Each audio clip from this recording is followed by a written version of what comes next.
No, no, no, no, no, no, no, no, no, no, no, no, no, no, no. I just can't with this game. Look, I've talked about this before. I am a casual experience gamer with enthusiast level hardware interests that flashes into hardcore gamer moods in which I just need to grab Doom or Descent or Overwatch and tryhard.jpg until the mood passes.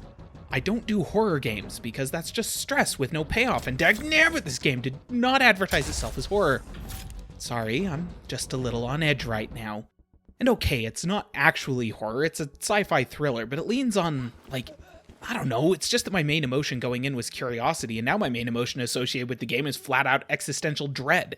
There's no jump scares in this game even, but there's just so much more nope in here than even crap like The Evil Within. All y'all playing Pathologic or getting hyped up over the Resi 3 remake? Pansies. You can keep your Slenderman and your Cthulhus and your Mr. X's. I've got Grief, a planet-sized ancient palace, and a mirror. So, yeah, welcome to Echo. It's the worst game I've played all year, thanks for asking, and I flipping love it. There's probably something psychologically wrong with me at this point, and if my heart rate ever climbs down off this mountain, maybe I'll go check in with a therapist. But whatever Stockholm Syndrome-esque mental state I've got going on with this game, there are a few concrete facts I can say right up front. First, Echo is gorgeous. Just look at this palace. There are distinct areas to the interior here, where the decor changes and the feel of the environment changes, but you get a pretty good sense of the scope and quality of the visual design from these early portions of the game. It's like Downton Abbey crossed with the end of Stanley Kubrick's 2001, and it feels immediately alien in its strangeness while simultaneously familiar for anyone in contact with classical European design. Because of that dichotomy, once you're inside the palace, the visuals have the effect of setting you subtly on edge, a design choice that I can assure you was completely deliberate. Because Ultra Ultra, the developers and publishers of the game, are masterful sadists. Second, Echo is unique.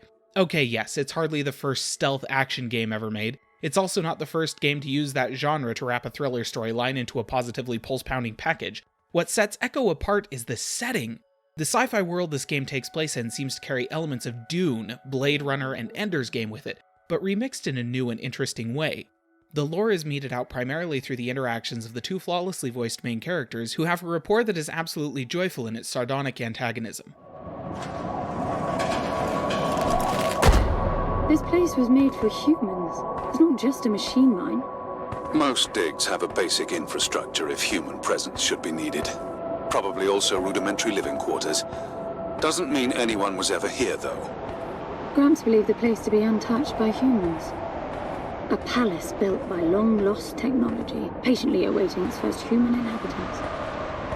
And you figure this is no more than a bootleg mining operation. Got to appreciate the contrast. I generally lean towards plausible explanations. Your grandfather, well, everything he believed in he made up himself. I don't know about that.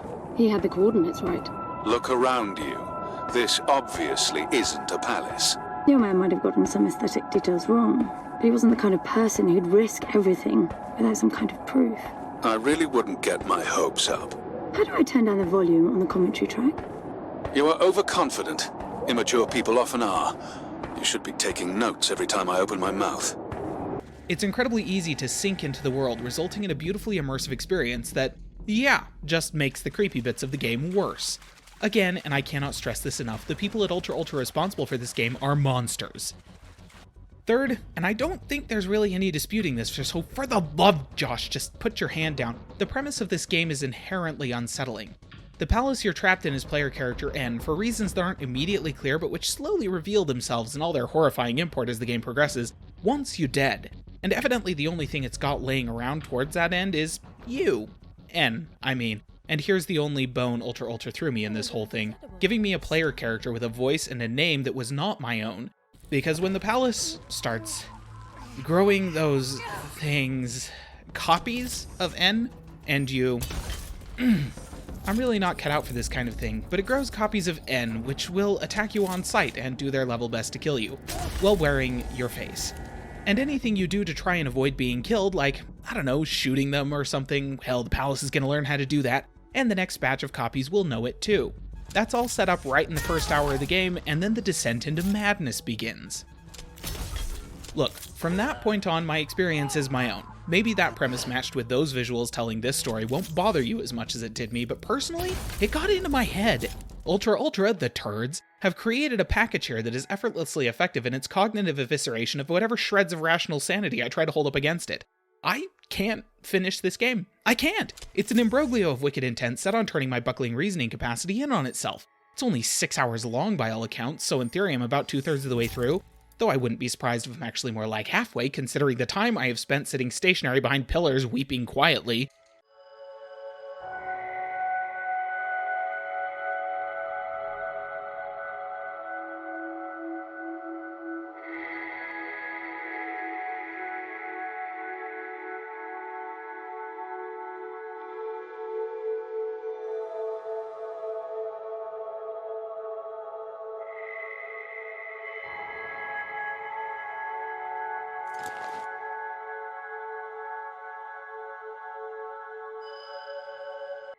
But, and it's a big but, I will eventually finish the game anyway. Screw my psychological well-being, the gameplay, the setting, the story, it's all virtually perfect, and I can't just lay something like that aside. It's immersive, it's impactful, it's doing everything Ultra designed it to do, and so what if what they designed it to do was be absolutely unsettling in a way that makes the eldritch horror of H.P. Lovecraft feel like Dr. Seuss? If that's what you're looking for, I cannot possibly recommend this game highly enough. As a final thought, there were some moments when my timing was perfect and my movements flawless, that I did feel positively godlike with my stealth and sadomasochist executions. So the gameplay does reward you. It really does. Unlike the conclusion to this review. But life is full of disappointments. Today, for instance, I got a cardio workout when I saw my reflection in a window.